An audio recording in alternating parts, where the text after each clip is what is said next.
ရွာသားတွေဝေခွဲမရဖြစ်သွားကြပေမဲ့ပန်ကတော့ဖြက်ခနဲ့ဆုံးဖြတ်လိုက်ပြီးအော်ဒရစ်မိုးလင်းတဲ့အထိစောင့်ရင်နတ်ဖျားကရှိတော့မှာမဟုတ်ဘူးလီလီနဲ့တခြားသူတွေကအချိန်ကြာကြီးမစောင့်နိုင်တော့ဘူးငါကမူဆိုပဲဒီတောင်တန်းတွေကိုကောင်းကောင်းသိတယ်ငါအရင်ဆုံးသွားပြီးတောင်ပေါ်တက်မဲ့လမ်းကိုရှာမယ်ပြီးရင်ရွာကိုကဲတင်ဖို့နတ်ဖျားကိုပင့်ဆောင်လာခဲ့မယ်လို့ပြောလိုက်တာပေါ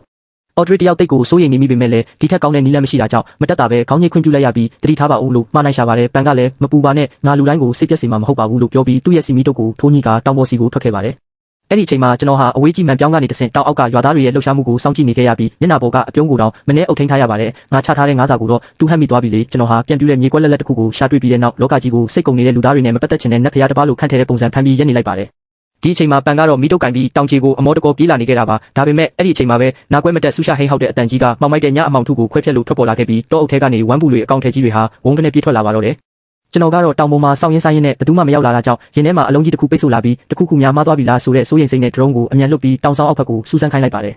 drone video file ကိုမြင်လိုက်ရတဲ့အချိန်မှာတော့ကျွန်တော်ရင်ထဲလိတ်တမတက်ထိတ်လန့်သွားရပါတယ်တောင်လေခေါင်းမှာဝမ်းပူတွေရဲ့ဝိုင်းရံခြင်းကိုခံထားရကအရင်မျက်နှာအလုံးကနေပိတ်ဆို့ထားတာမှုပြေးစရာလည်းမရှိတော့ပါဘူးသူဟာမိတုတ်ကိုချစ်ပါအောင်စုပ်ကင်ထားပြီးမျက်နှာတစ်ခုလုံးမှာမျောလင်းချက်ပြင်းမဲ့နေတဲ့ပုံစံပေါ်နေတာဖြစ်ပြီးဒါကတကယ်ကိုမလွယ်ကူတဲ့အခြေအနေပါပဲ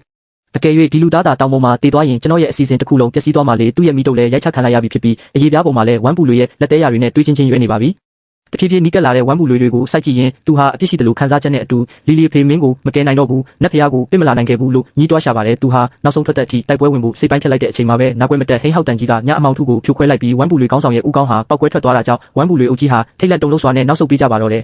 မြင်းတစိတ်တော်ရဲ့စွမ်းအားကြောင့်အံ့ဩစရာကောင်းတော့အောင်ဒုတိယအနေငယ်အတွင်းမှာပဲမြူကိုတွေကြားထဲကနေအဖြူရောင်ဝတ်စုံဝတ်ဆင်ထားပြီးစမ်းကြဲတဲ့လက်နက်တစ်ခုကိုကင်ဆောင်ထားတဲ့လူတစ်ယောက်ထွက်ပေါ်လာခဲ့ပါတော့တယ်အဲ့ဒါကတော့ကျွန်တော်ကိုယ်တိုင်ဖြစ်ပြီးမိုက်မဲတဲ့တိရစ္ဆာန်တွေမင်းတို့ကငါ့နေမြေမှာလာပြီးတောင်းကျမ်းရဲတဲ့ပေါ်လို့အတန်းဩဇာနဲ့ပြောလိုက်ပါတယ်ဝမ်းပူတွေဟာတုံ့လှုပ်သွားကြပေမဲ့လုံးဝဆုတ်ခွာမသွားပဲတန်တရားကြီးတွေနဲ့ကျွန်တော်ကိုအကဲခတ်နေကြတော့မှကျွန်တော်လည်းတုံဆိုင်မနေတော့ပဲတနက်ကိုမြောက်ပြီးထပ်မံပစ်ခတ်လိုက်ပါတယ်နောက်ထပ်ဝမ်းပူတွေတကောင်မှာအခိုးငွေတွေနဲ့အတူလဲကျတည်ဆုံးသွားတာကြောင့်ဝမ်းပူတွေအုပ်ကြီးလဲလုံးဝကြောက်လန့်သွားပြီးညမောင်တဲကိုအုပ်စုလိုက်ထွက်ပြေးသွားကြပါတော့တယ်ပန်ကဒါကိုမြင်တော့နတ်ဖျားရဲ့တကိုးတော်ကိုလုံးဝတက်ဝင်ယုံကြည်သွားကတူးထောက်ချလိုက်ပြီးမြင့်မြတ်တဲ့အရှင်ကျွန်တော်အသက်ကိုကယ်တင်ပေးလို့ကျေးဇူးတင်ပါတယ်လို့ပြောပြီးတာနဲ့ကက်ယောဂတန်းကြောင့်အဲ့ဒီနေရာမှာတင်လဲကျသွားရှာပါတယ်ကျွန်တော်လဲထားလိုက်ပါတော့မင်းကိုအရင်ဆုံးကုသပေးရမှာပေါ့လို့ဆိုကလက်ကိုမြှောက်လိုက်တဲ့အခါကျွန်တော်မျက်စိထဲမှာမြင်းတစိတ်တော်ရဲ့ဝိညာဉ်ပုံရိပ်ကဖြက်ခနဲလင်းလက်သွားပြီးလက်ချောင်းထိပ်တွေကနေခရမ်းရောင်လေးနဲ့တွေပန်းထွက်ကသူ့ရဲ့ခန္ဓာကိုယ်ထဲကိုစီးဝင်သွားပါတော့သည်တကူလုံးနှွေးထွေးသွားပြီးဒဏ်ရာတွေချက်ချင်းပိတ်သွားတဲ့အပြင်ကက်ယောဂရဲ့လက္ခဏာတွေပါအကုန်ပြောက်ကွယ်သွားတာမို့သူဟာမြေကြီးပေါ်ကိုခေါင်းနဲ့အကျဉ်းတိုက်ပြီးမြင့်မြတ်တဲ့အရှင်ရဲ့တကူတော်ဟာဒီလောကထက်ကျော်လွန်နေပါပြီအသက်ရှင်သမျှကာလပတ်လုံးကျေးဇူးဆက်ပါမယ်လို့ဆိုပါတယ်ကျွန်တော်ရင်ထဲမှာတိတ်တိတ်မွေ့မွေ့ဝမ်းသာသွားပေမဲ့မျက်နှာကိုတော့အေးဆက်ဆက်ပုံစံဆက်ဖန်ထားပြီးလူသားမင်းကညဉ့်နဲ့တန်းခေါင်ရံကြီးမှာဒီတောင်ပေါ်ကိုဘာကိစ္စနဲ့လာရတာလဲလို့မေးလိုက်ပါတယ်မြင့်မြတ်တဲ့အရှင်အကြောင်းရင်းကတော့တောင်အောက်ကတပြန်ရွာကရွာသားတွေပါကက်ယောဂဆိုးကြီးကြောင့်ရွာသားတွေအများကြီးတိတ်ဆုံးကုန်ပါပြီးကျေးဇူးပြုပြီးတနာတော်အဖြစ်ကျွန်တော်တို့ရွာလေးကိုကယ်တင်ပေးပါဦးလို့သူကတောင်းပန်ရှာပါတယ်